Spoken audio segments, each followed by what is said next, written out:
10ാം class അടിസ്ഥാന പാഠാവലിയിലെ ആനന്ദാശ്രുക്കൾ എന്ന പാഠഭാഗത്തിന്റെ ആശയം ചുരുക്കത്തിൽ മനസ്സിലാക്കാം.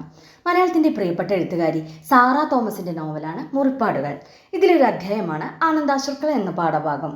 ആരാരുമില്ലാതെ പോയ കുഞ്ഞുങ്ങളുടെ കഥയാണിത്. ജോസ് എന്ന കുട്ടിയാണ് ഇതിലെ പ്രധാന കഥാപാത്രം.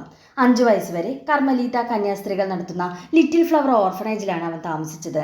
സ്നേഹസമ്പന്നയായ സിസ്റ്റർ തെരീസയാണ് ജോസിനെ പരിചരിച്ചത്. 5 വയസ്സ് കഴിഞ്ഞപ്പോൾ നിയമപ്രകാരം അവനെ പട്ടണത്തിൽ നിന്നും ദൂരെയുള്ള ആൺകുട്ടികൾക്കായുള്ള ഓർഫനേജിലേക്ക് മാറ്റി. മണിമുഴക്കത്തിനനുസരിച്ച് ചിട്ടപ്പെടുത്തിയുള്ള ജീവിതമായിരുന്നു ജോസിനും അവനോടൊപ്പമുള്ള 100-ലധികം കുട്ടികൾക്കും അവിടെ പിന്തുടരേണ്ടി വന്നത്. അവർ ഒരു കുടുംബത്തിലെ അംഗങ്ങളെ പോലെ കഴിഞ്ഞു. പഠിക്കാനും ഉണ്ണാനും ഉറങ്ങാനും എല്ലാം മണിമുഴക്കം സൂചന തരുന്നു. അനാഥാലയത്തിലെ ജീവിതം ബുദ്ധിമുട്ടുകളൊന്നും ഇല്ലാത്തതാണെങ്കിലും ജോസിന് വലിയൊരു ദുഃഖമുണ്ടായിരുന്നു. സ്കൂളിലെ കൂട്ടുകാരുടെ സംഭാഷണങ്ങളിൽ നിന്ന് കുടുംബജീവിതത്തിലെ സന്തോഷങ്ങൾ അവൻ അറിഞ്ഞു. ജോസിന് നഷ്ടബോധം തോന്നി. അനാഥൻ എന്ന് സഹപാഠികൾ തന്നെ വിളിക്കുന്നത് ജോസിന് സഹിക്കാവുന്നതിലും അപ്പുറമായിരുന്നു. വൈകുന്നേരങ്ങളിൽ കൂട്ടുകാരോടൊത്ത് കളിക്കാതെ ആലോചനയിൽ മുഴുകുന്ന ജോസിനെ ഫാദർ ഫ്രാൻസിസ് സമാധാനിപ്പിക്കും. അശരണരുടെയും അനാഥരുടെയും ആശ്രയകേന്ദ്രമായ യേശുവിൽ മനസ്സർപ്പിക്കാൻ അദ്ദേഹം ഉപദേശിക്കും. അവൻ യേശുവിൻ്റെ ക്രൂശിത രൂപത്തിനു മുൻപിൽ ശരണം പ്രാപിച്ച് തൻ്റെ വേദനകളെല്ലാം യേശുവുമായി പങ്കിട്ടു. തനിക്ക് പഠിച്ചുയരണമെന്ന് മനസ്സുരുകി പ്രാർത്ഥിച്ചു.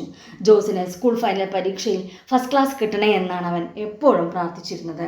റിസൾട്ട് വരുന്ന ദിവസം നേരത്തെ തന്നെ പ്രഭാത കർമ്മങ്ങളൊക്കെ കഴിഞ്ഞ് ജോസ് ചാപ്പലിലെത്തി. പ്രാർത്ഥനയ്ക്ക് ശേഷം ഫാദർ ഫ്രാൻസിസ് അവന് ഫസ്റ്റ് ക്ലാസ് കിട്ടിയ വിവരം അറിയിച്ചു. തൻ്റെ ഭാവിയെ പറ്റിയായി ജോസിൻ്റെ ആകാംക്ഷ. അതിനുള്ള എല്ലാ തയ്യാറെടുപ്പുകളും നടത്തി കഴിഞ്ഞുവെന്ന് ഫ്രാൻസിസ് പറഞ്ഞു. ഫാദർ ജോസഫിൻ്റെ പിന്തുണയും നിന്നോടൊപ്പം ഉണ്ടെന്ന് ഫാദർ ഫ്രാൻസിസ് പറഞ്ഞപ്പോൾ ജോസിന് വളരെയധികം സന്തോഷമായി. സ്വന്തം മകനെ പോലെയാണ് ഫാദർ ഫ്രാൻസിസ് ജോസിനെ കണ്ടത്. അവനെ ചങ്ങനാശ്ശേരി സെൻറ്റ് പീറ്റേഴ്സ് കോളേജിൽ ചേർത്ത് പഠിപ്പിക്കാമെന്ന് ഫാദർ വാക്കുകൊടുത്തു. ചെലവെല്ലാം അദ്ദേഹം വഹിക്കാമെന്നേറ്റു. തൻ്റെ ഏറ്റവും അടുത്ത സുഹൃത്തായ പീറ്ററിനോട് തൻ്റെ പരീക്ഷാ ബലത്തെക്കുറിച്ചും ഭാവിയിലെ കാര്യങ്ങളെക്കുറിച്ചെല്ലാം ജോസ് പറയുന്നു.